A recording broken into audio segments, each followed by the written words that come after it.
2024 లేదా 25లో డిగ్రీ లేదా బీటెక్ చదివారా? సాఫ్ట్‌వేర్ జాబ్ కోసం ఎదురు చూస్తున్నారా? అయితే కోడ్ జ్ఞాన్ 100 డేస్ కోర్సులో చేరండి. జాబ్ సాధించండి. బ్లూటూత్ ఈజీగా కనెక్ట్ చేస్తూ ఉంటుంటాం మొబైల్ టు మొబైల్. దీనిలో కూడా కోడింగ్ వర్క్ అవుతుంది అంటారా? వర్క్ అవుతే ఏ కోడింగ్ ఉంటుంది? అసలు దీని ప్రాసెస్ ఏంటి? ఆబ్వియస్లీ అండి. కోడింగ్ వర్క్ అవ్వకుండా electric device, smart devices work పనిచేయవు. Not only mobile to mobile.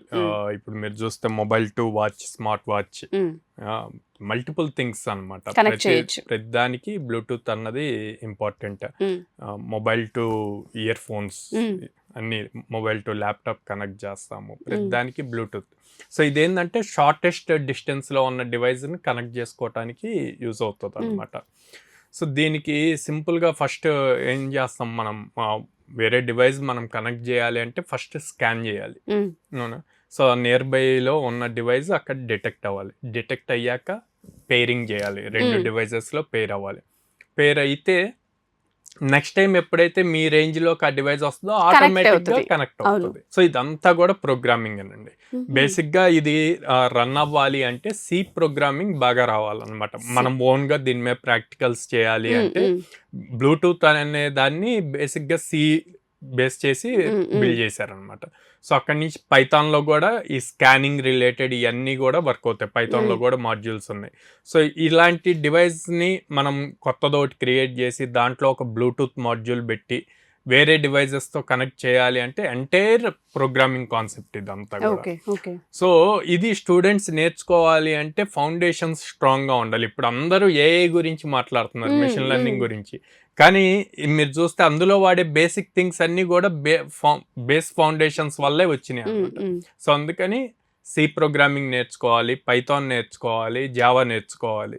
So ఇవి నేర్చుకుంటే కనుక ఇలాంటి అప్లికేషన్స్ ఓన్గా బిల్డ్ చేసుకోగలుగుతారు. సో ఆ పేరింగ్ ఆప్షన్ ఏదైతే ఉందో దానిలో వర్క్ అయితే మీరు సి లాంగ్వేజ్ అని చెప్తూ ఉన్నారు కదా. మన దగ్గర మన కోడ్నలో కనుక చూస్తే లాంగ్వేజెస్ పరంగా కానివ్వండి, కోడింగ్ పరంగా కానివ్వండి, ప్రాక్టికల్ నాలెడ్జ్ ఏ విధంగా రియల్ టైం ఇచ్చే అవకాశం ఉంటుంది అంటారు? వీళ్ళకి ఎన్ని మంత్స్ ప్రాసెస్ చేస్తాం ఇక్కడ వీళ్ళకి? సో ఎవరైతే బీటెక్ చదువుతున్నారో ఈ పర్సూయింగ్ వాళ్ళందరికీ కూడా సి అన్నది ఇంపార్టెంట్ అండి. సి ప్రోగ్రామింగ్ కరెక్ట్గా వచ్చి దాంట్లో లైక్ మీరు ఎట్లాంటి డివైజెస్ బిల్డ్ చేయొచ్చు. ఎంబెడెడ్ సి అని హార్డ్వేర్ డివైజెస్ లైక్ ఆర్డినో ఇట్లాంటి వాటికి యూజ్ చేస్తాం అనమాట, ఐఓటీ డివైజెస్కి. సో దానికి సి యూజ్ అవుతుంది. సో ఒకసారి దాని మీద ఇంట్రెస్ట్ వచ్చి ప్రాపర్ ప్రోగ్రామింగ్ నేర్చుకుంటే ఏ ప్రోగ్రామింగ్ లాంగ్వేజ్ అయినా ఈజీగా నేర్చుకుంటారు.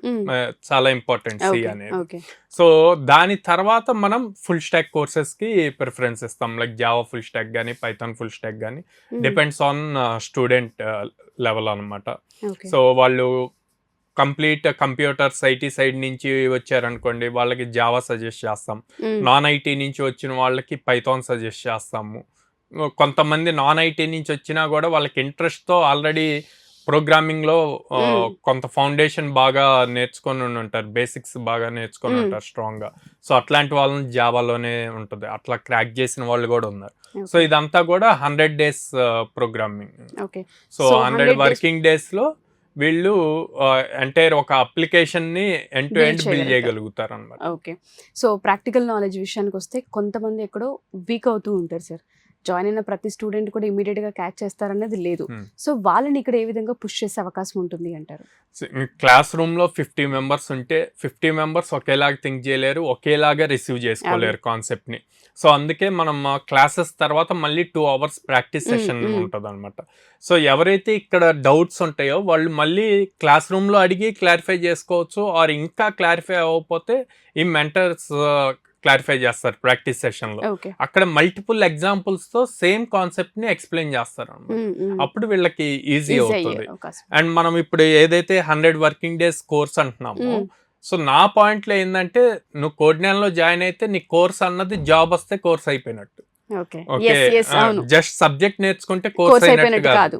నేను ఇప్పుడు చాలా మంది స్టూడెంట్స్ చూస్తున్నా అండి, 4.5 months అయ్యాక జాబ్తో సంబంధం సార్ నాకు కోర్స్ కంప్లీషన్ సర్టిఫికేట్ ఇవ్వండి అంటున్నారు. ఏం చేసుకుంటారు నాకు అర్థం కాదు. వాటితో జాబ్ కోసం కదా మనం నేర్చుకుంటాం. సో అది వచ్చే వరకు మీరు ఎవ్రీడే ఇన్స్టిట్యూట్కి రావాలి, ప్రాక్టీస్ చేయాలి, ట్రైనర్స్తో ఇంటరాక్ట్ అవుతూ ఉండాలి. అప్పుడు మీరు ఈజీగా స్కిల్ బాగా నేర్చుకోగలుగుతారు, హ్యాండ్స్ ఆన్, అండ్ దెన్ ఈజీగా క్రాక్ చేయగలుగుతారు. కోడ్నల్లో జాయిన్ అవ్వాలి అంటే ఏ విధంగా? అండ్ చాలా మంది అడిగేది ఏంటంటే కోర్స్కే ఇక్కడ ఉంటుందా, జాబ్ కి కూడా ఫీ పే చేయాలా అన్న క్వశ్చన్ మార్క్ చాలా మందికి ఉంది. ఒకసారి దాని గురించి.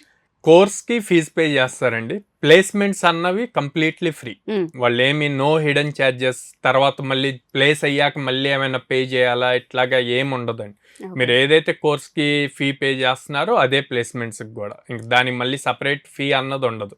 ఓకే, యా డెఫినెట్ గా ఇక్కడ కనుక జాయిన్ అవుతే ఆపర్చునిటీస్ ఉంటాయని చెప్పొచ్చు మనం. యా ఆపర్చునిటీస్ ఉంటాయండి. మనం చెప్పే బదులు నేనేమంటా, ప్రతి Experience. పేరెంట్ని డైరెక్ట్గా మా బ్రాంచ్కి విజిట్ చేయమంటాను. సో విజయవాడలో మొగలరాజపురంలో ఉంది, హైదరాబాద్ JNT మెట్రో స్టేషన్ దగ్గర ఉంది, అమీర్పేటలో చెన్నై షాపింగ్ మాల్ ఆపోజిట్ ఉంది, అండ్ బెంగళూరు BTM లేఅవుట్లో ఉంది.